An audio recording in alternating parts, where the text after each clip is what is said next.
I'm an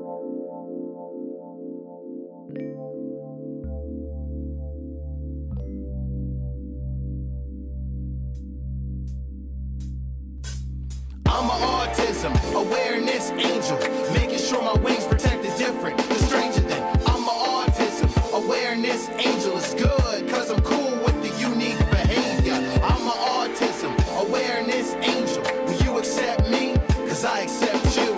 I'm an autism awareness angel, cause a view from the spectrum is a better point of view. Hello, I'm Tally, and welcome back to Autism 30. Today on our podcast, we are recording from the beautiful Pacific Autism Family Network, or PAFN's Good Life Fitness Hub. And on our podcast, we are talking with Laurie Guerra, president of Autism BC, and her son Wes, who was diagnosed with autism when he was 5 years old. Wes started on an ABA program soon after his diagnosis and continued that until grade 5. He has reached what is known as best outcome, or indistinguishable from his peers. He drives his own car and attends Simon Fraser University, where he's pursuing a degree in engineering. Welcome, Wes and Laurie. Thanks for having us, Tally. Oh, it's our pleasure. Yep. Now, Wes, what was your childhood like? I barely remember because I was autistic, but my mom could probably answer this question better, I think. Laurie, what was Wes like when he was a child? Well, he was delightful. The signs of autism were presenting themselves, I would say, around the age of 2. And we had never experienced that before. This was my first child, and I of course had nothing to compare it to. Lack of language. There was different tics or self-stimming that we didn't know what it was called back then, but I do now. And just a very different behaviors for a child. And when he was 5 when he was diagnosed. So before he got the diagnosis, we were very concerned with what we were dealing with. And after he got the diagnosis, there was still some very different behaviors going on. So we knew there was something different, and thank God we got treatment right away. But which is really important to address it early. It is really important to address it early, and I'm very grateful that we did. Yes, and in what way was your childhood different to a typical child? Yeah, I think the main things are my social skills were a little worse than my peers, but I also did ABA therapy, which is science-based treatments, which works for me. Yes, I mean, ABA is the recognized therapy for autism. I agree. But I don't really remember much else. I mean... Laurie, what was Wes like during his childhood in comparison to his peers? Well, again, like he said, he wasn't as social, but he didn't recognize that, right? He didn't recognize that he was different. He didn't talk much. He hardly spoke until he was, I would say, 6 even. So kids at school, he was a bit different from them. And at that age, when he first went to school, they didn't really notice it much differently. They're very self-absorbed at that age. Yes, but they he are. was different in that he didn't speak. He was not very social. He had a little brother who he would play. I mean, he played a lot of Nintendo with his little brother. But, he didn't really have any other issues other than, I called it a pure form of autism. He didn't have the, ADD. Often it's comorbid. You have a lot of comorbidity with autism. So Yes. You've got the attention deficit and stuff like that. But he didn't seem to have any of that. So, we were dealing with that kind of a pure form of autism where he wasn't as social and he didn't talk very well or didn't talk very much. And, some different, we called them habits, but they were self-stimming behaviors that, so. So for parents who are questioning their own children, what would you tell them? What signs would you have them look out for in their own children if they're questioning whether their own child has autism or not? Well, there's a lack of eye contact. There is a lack of social interaction or even a recognition of faces. A lot of the autistic children, I remember going to my son Wes and saying, I would look at him straight in the face and he would not even look me in the eye. And we thought at first that maybe he was deaf. I actually, and I know this is really admitting a lot here, but I almost prayed that he was deaf, because then it would give me a reason as to why he was behaving that way. And we got his hearing tested, and of course he heard fine. But just those things, you can actually go online. There's something called an MChat. It's a modified chat test, CHAT, and you can get it online. It's just a parent interview or a parent questionnaire, and you answer questions regarding your child. And apparently, if I remember my information right, 95% of the children that test positive on that chat test go on to be diagnosed with autism. So it's a really great indicator. And it's just so simple and so easy, right? And that's great advice. So for any of you that are thinking out there, if your child possibly could be on the spectrum, I think that's really great advice for parents out there. Now, did you know you had autism as a child, and who would you advise to know about your diagnosis, and who would you tell? I knew logically that I had autism, but I didn't really know what that means. I didn't know what that meant. So what was your definition of autism in your head? What did you believe autism was as a child? Personally, I just knew, I was told I have it, and I just accepted it for what it is. I knew it was a social disability of some sorts, but I didn't know exactly the implications of it. And I think that's an interesting word, implications of it. I think that's really important. Life. Absolutely, because for you, it was just a way of being. Laurie, who would you advise telling if your child has autism? Would you advise letting your child know if they have autism or not? And if so, how did you approach the subject with him? I think that's a very individual question, an individual preference question. For me, I'll just tell you what happened for us. Wesley was put into a private Christian school when he was growing up, and it was an amazing school.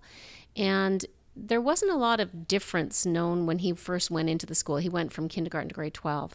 And when we first went in, we weren't diagnosed. We had no idea. But yes, after the first year, he got diagnosed.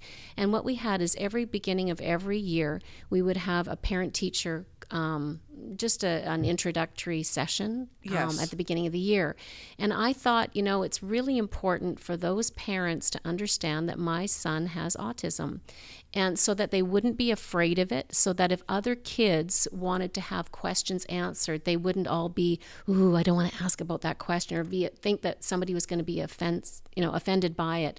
So that's what I did. And every single year that we were at that school, and every single parent-teacher conference at the very beginning, I just had 5 minutes that I wanted to address the other parents. And I said, if by all means, if my son has autism, it's not catching. No. It's nothing that is awful. He's very intelligent. And I wanted them to hold him to the same account as every other child. And I didn't want the kids to be, weirded out by his behaviors, or if he was doing something wrong, I wanted them to say, hey, you stop that. You're not allowed to get away with that just because you have a disability. Absolutely. And I think that's brilliant. And I think that's an excellent idea for any school out there. I think it's wonderful of what you did, because Wes is an older child. I mean, he's not a child, he's a man, but we're talking 20 years ago at least, where autism wasn't as known as it is currently. So you really did the legwork that many of us who have younger children, like myself, really emulate. And I think it's really important to have what is now called a demystification program in schools for our children, so that other children and adults can have questions. And I think it's great that you held your son up to the same standards as all the other children in the school. And I think many of us can learn from that example as well. And as a child, how did your autism affect you, Wes? Okay, well, as a child, I wasn't very social. I never really talked much until age 5. And A good thing is that math did come a little more naturally to me, though. I don't know if it's anything to do with the autism or just the fact that I'm just good at math.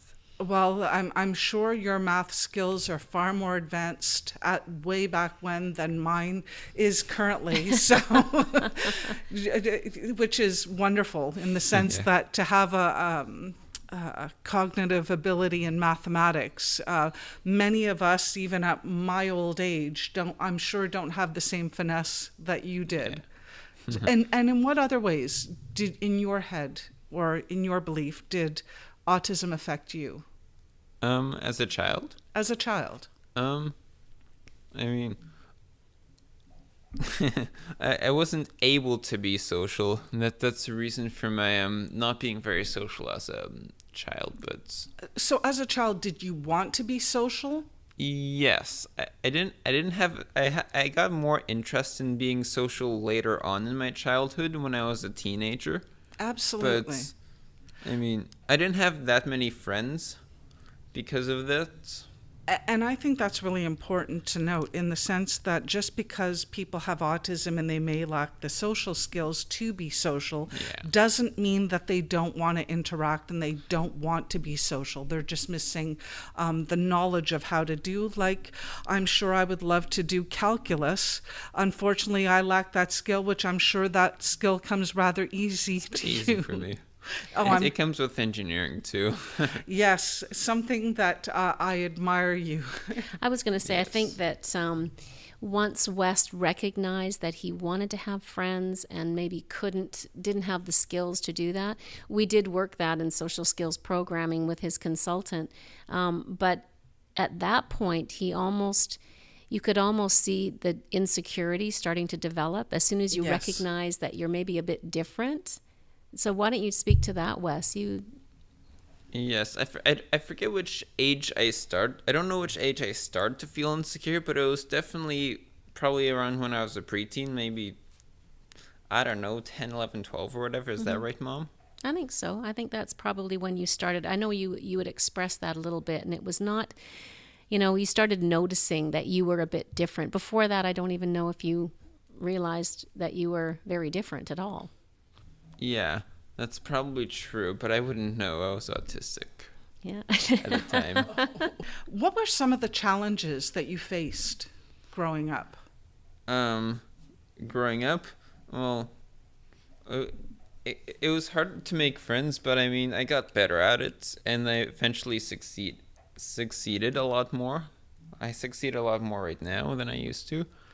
It was harder to be accepted back then, and I had that a stigma of autism, which stuck with me throughout high school, but just I didn't take it with me to university because most vast majority of people there never went to my high school, and they never knew me from my childhood. So I think that's a you good had thing. you had also gone to the same school from kindergarten to grade 12. So Yes, and that's they were also great, but it was kind of a bit if you can use the word bubbleized, Yes. it kind of a bit in a bubble where the kids were great and the teachers wouldn't put up with anything less than that. It was a wonderful environment for Yeah, I you. agree. Yeah, so And being in a new environment challenged you as well, Yeah. which is great. Now, I know this question I ask of everybody for selfish reasons because I really do want to know. I know many parents like myself have said, if I could only have 10 minutes seeing the world through my child's eyes, I would have insight on how to reach my child in a more effective way to better understand him or her. What would you be able to tell them, like myself, to understand? I'm also fully aware that if you've met one person with autism, you've met one person with autism. But in your perspective, what would you tell? Well, they're all different. I'm not worse than any other kids. I'm just a little different. Like, as autistic people, be patient with us. Don't pity us too much, and try to get to know us. And try to enjoy it too, because otherwise you're just doing it just because it's a chore. Also, I'm a nice person, but unfortunately I didn't know how to be as social as the others, as my peers. Well, you're a very kind man. Absolutely. Most of the sitting time. Okay. Kidding. Okay. And I absolutely agree with you. I know my son, I'm always amazed at what he can do as well. And he has a far better memory than I ever had. So it's true what you're saying regarding the skills that people with autism have. They outshine many of their typical peers, but because of the lack of social ability, don't have the opportunity to let it shine. So I absolutely agree with what you're saying. And what was school like for you? I know you mentioned that you went to the same school for 12 years. Now you're at Simon Fraser University. So what was that like for you? My high school or? Well, you're K to 12. Oh, like I said before, it's been, it wasn't all bad. I mean, I did have my good moments too, but I wasn't that social compared to the others. I didn't have a huge group of friends that I could feel close to. I really only had a few friends, I believe. Maybe just one or two friends or something like that. But did you enjoy it, or? I enjoyed some of it. I didn't enjoy other parts of it. That's part of going to high school. Yes. Also, I had some more insecurities because of my disability, and it was challenging transition sometimes I from know being that autistic too. to not autistic. For Wesley, he was so great academically. And that was one of the things that I don't know how much he enjoyed about that, but he would come home A pluses on just about every test, and his sibling would go, oh no, not again, not again. And then the cool thing is that, and his dad and I shed a tear when we were at his grade 12 award ceremony because this little boy who entered kindergarten, who could hardly talk, he graduated high school. He ended up receiving 3 of the top academic awards on the awards day in grade 12, and everybody was there, so supportive of him, and knew he'd worked harder than so many of the other kids. Right, every day he'd come home and do ABA therapy after school. He was always doing therapy rather than just going out and like so many of the other kids. So, we were really, really proud of him, but, And I think that's something really important that you just mentioned as well, that many people don't even think of, that many of our children, including my own son, they go to school and then they come back and do therapy. There is, they have a lot more work on their plate than the typical child. I mean, typical children might have sporting events, but our child will have a sporting event and academics plus therapy on top of that. And they're learning constantly. Absolutely. That's the nature of the ABA program, right? Absolutely. But I actually had fun doing ABA therapy. I didn't think of it as homework of any sort. Yay. I was like, we did it good at right. the job. Yes, you obviously did it right. Absolutely. Yes. And considering ABA therapy, how did you develop your theory of mind? Okay, well, as long as I can remember, I did applied behavior analysis. I don't know where I'd be without it. It's probably not a very good place with autism. Also, I was raised as a Christian in a private Christian school from K to grade 12, kindergarten, grade 12. I adhere to Christian values, but I'm still developing my theory of mind. Yes. And I'm very interested sometimes in why people do what they do and act like they act. Yes, and I'm sure a lot of us have that same thought pattern regarding what certain people do. Yeah. So that's not uncommon. Yes. And what do you want others in society to know about people with autism? Something you've always wanted to let others know to clear up any ignorance that others may currently have that you want rectified? Yeah, that's a pretty good question. Well, one of them is we're not all geniuses. A lot of us are, but not all of us are.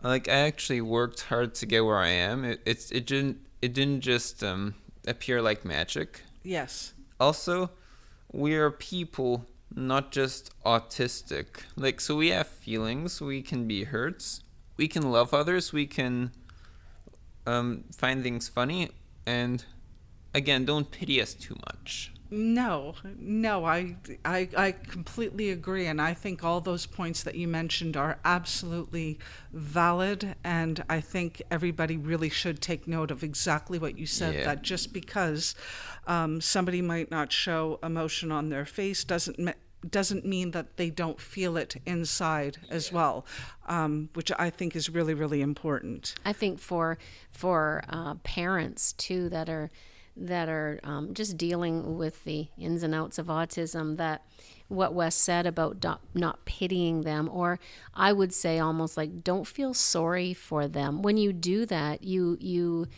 enable it. You know what I mean? Yes. Like it doesn't help anybody. I So agree. Agreed. hold them like any other child. Hold them to the same account as you would any other child. You might have to go a roundabout way to get there, but it doesn't mean that they deserve any less. Because if you set that bar high, they'll reach it. And Wesley has. He's achieved it. Oh, absolutely. And I absolutely agree with you.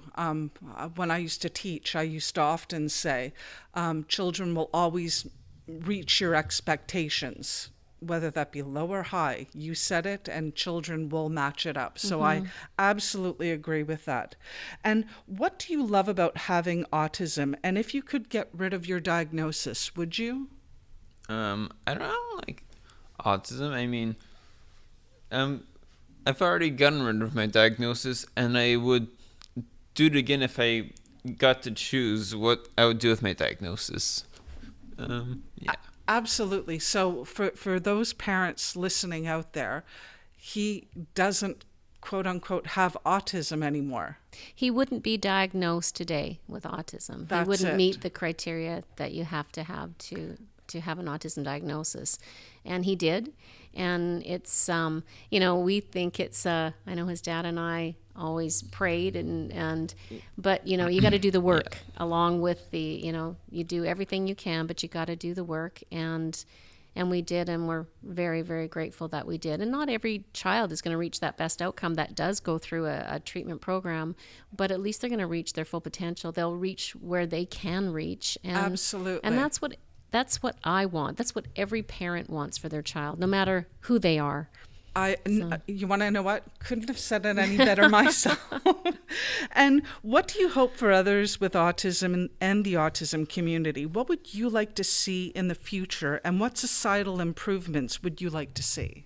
Well, I really want it to be possible for every autistic child to be treated as early as possible in their life. That would be nice. Yes, I agree, especially with the long waiting lists that currently exist in the province. I really hope that people are listening to you, because I think that is a very, very important fact. I would like people to know, and they still don't know, autism is treatable. Yes. It's not necessarily a life sentence. And like I said, that if treatment exists, every child should have access to that treatment. I was able to provide that treatment because I could afford it. Yes. And thank God I could.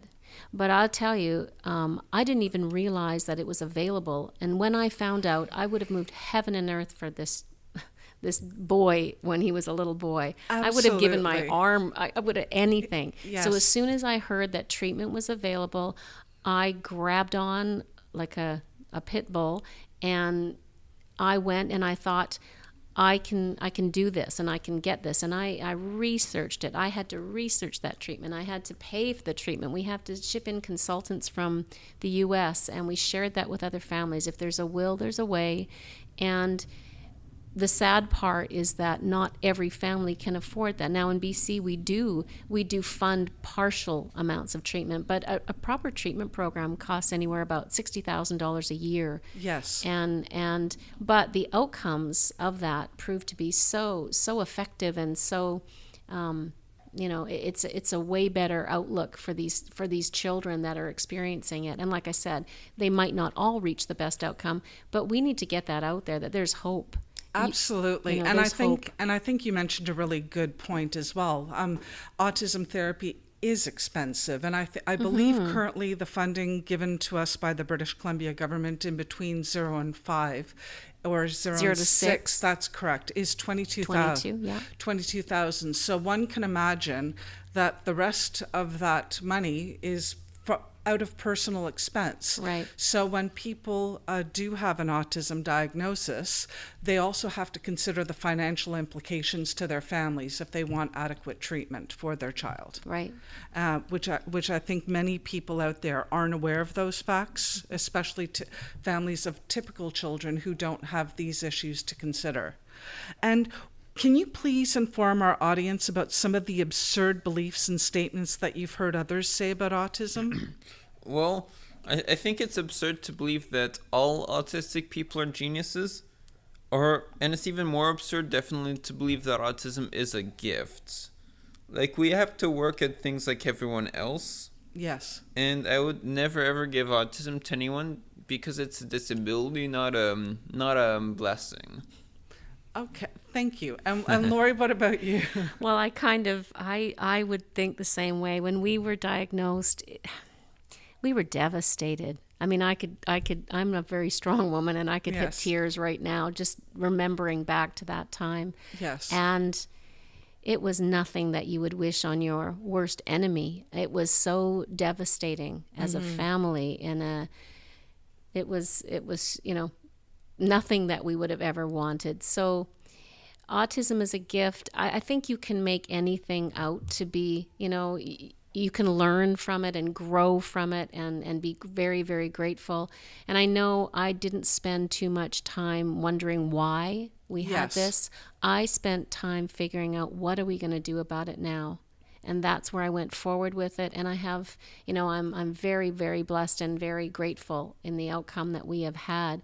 And that's why I like to, tell my story anyway, about a very good success story. And a lot of kids are reaching these best outcomes. And Yes, they are. Yeah, And I think a lot that's a of them really are. important point for parents to listen to, that there's definite hope. Absolutely. And what sparked your interest in engineering? I've always been exceptionally good at math and physics, although my exceptionalness and uniqueness in that has kind of decreased since, a lot of the people there are almost as good since this is a math-based program. Yes. And just a side note, I also love playing computer games, and I'm pretty good at coding right now Wow. because I've done that engineering program, part of it. Oh, well, two skills I wish I had that I certainly do not. me neither. And what do you love about engineering? Why did you choose that as your career path, considering all the different fields that you could have got into with your brilliance? Even though you say not genius, I would categorize it I'm otherwise. a little bit. I'm a kind of a genius, but I mean, not everyone who's autistic is. Oh, I understand. and also, I did engineering at SFU because, well, I'm good at it. Engineering is a practical kind of thing. Yes, It's very needed in today's world. that's very smart. And yes, I can make good money. That's right, money at it. Which is very smart financially as well. Yeah. That's great. And how has your experience been so far of attending Simon Fraser University? All right, so I really enjoy it. It's self-directed because I can choose which courses I take, Yes, that's true.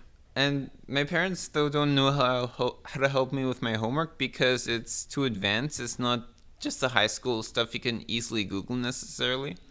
Otherwise, I can just Google it to find the answers. And I understand to how they some would feel, things. yes. Also, there's no stigma of autism that I carry along, so people just don't know I'm autistic unless I say I am. Which is great. Yes. And did you have any challenges so far in advanced education, considering that people are unaware of your diagnosis? Right now, nothing that I can think of relating to autism. Although most classes are easy enough. I do at least above average, but some of the classes I don't do very well on. Wow. And what do you do with Because the it's classes that you're hard classes. hard classes? That's interesting.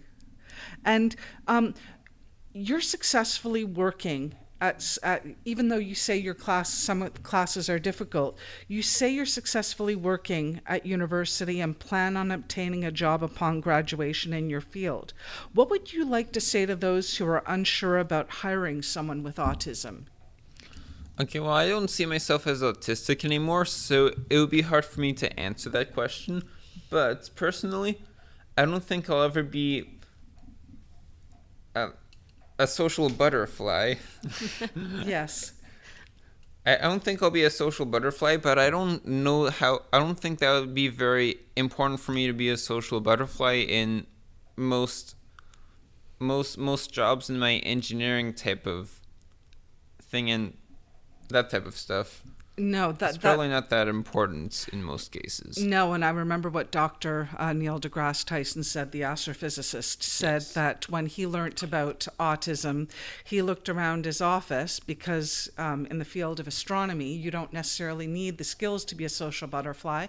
And Right. upon learning the traits of autism, realized that, the person over there has autism and the person over there has Right. autism. And he went around the room and thought, there's many people with autism that he was unaware of before. So I agree. Yeah. Fields of engineering and other fields of study, you don't need the skill to be a quote unquote social butterfly. It's really the talent that you have within that subject matter, which obvious you do. So obtaining a job would obviously be much more easier in your field of study For than, me, let's yes. say, others. Yes, obviously for you, because you And have the brilliance also for for it. autistic people. Thank you. Absolutely. It would probably also be almost recommended that when people don't need to have all that social outlet, it's they can focus a lot longer, a Yes. lot more intensely. I know for Wes, he's been really, really organized, dependable. He's never late. He's very on time. I don't know that could be just his character, or it could be because of the autism and how when you go through ABA therapy, everything is very regimented, right? So Yes. you're very line upon line, precept upon precept. You're very organized and dependable. So Absolutely, and I know just looking at my son, and I don't know if you're the same. The amount of focus that you can have in a field that you absolutely love blows my mind away. I remember when my son was only 3 years old, he could sit in the corner of a room with a book and read it from back to front and be totally obsessed with what he loves. Are you the same way? Sometimes, but not always. I'm sometimes like that, yes. you used But to not do with those, books specifically. You used to do those. You used to play and make up these numbers and card games, and you would be Yes. playing them for hours and hours, and you'd have some type of a pattern that you were doing, setting up with these Yes. cards and these numbers, and you loved it. I used my which is imagination brilliant. to imagine stuff like tower defense games or something that you play on the internet. But I don't do that anymore. But you At want to know least what? not on the with the cards and numbers and stuff. But you just brought up a really amazing point as well, your imagination. I know there's a common misconception about people with autism where they have difficulty in creating and lack imagination. And it's obvious from sitting down with you and hearing you speak and what your mother has just said that you have a very vivid imagination and have an excellent ability to create, which I think is Yeah. really important to state. And do you remember any of the things that were said about you growing up, or were you just sheltered of it? Well, anything that was said about me, my mom would be more likely to hear, but at the same time, I was mostly sheltered from it. I mean, some people thought I was rude, others believed me to be more trustworthy and rule following type of thing, Yes, Lord. basically. I would say that we didn't shelter you of that much. If people were saying something, or sometimes kids can be mean, he wouldn't have noticed it at that point anyway, or would have just completely disregarded it. The school that he went to, though, was it was a wonderful school. The kids weren't mean. When they Yes. were younger. They weren't mean. They weren't mean younger growing up. There was a time when he was, in kind of 13 years old in middle school, where he was bullied. I wasn't there. I didn't know anything about it. And one of the other students came to his teacher and said, these boys or whatever are bullying Wes. And so they told the teacher on Wes's behalf. And then when Wes went and asked, was talking to the teacher, he said the reason he didn't say anything is because he didn't want the boys to get in trouble. And so, to have that ability to have compassion and be concerned about somebody else, especially when they're on the, when you're on the receiving side of the bullying, it was pretty commendable. And Absolutely. I was thrilled when he did that. And, we got him, the boy and him dealt with it and apologized, and everything, went well on its way. So That's really kind of you and really empathetic. That's yeah, beautiful. it was. I mean, it was sad that he was getting It's bullied, horrible but for your a mom. reaction, no Yeah. doubt. But Yeah. your reaction was absolutely beautiful. Yeah. And Wes, what are your future goals? My future goals, well, basically I want to graduate university and I want to get a job. I want to probably marry and have children. But yeah, be a good person. It seems like you already are a good person, and I have no doubt you'll get a great job. And I think Yes. what girl wouldn't be lucky to marry you? Yeah, Yeah. exactly. Absolutely. And who is your inspiration?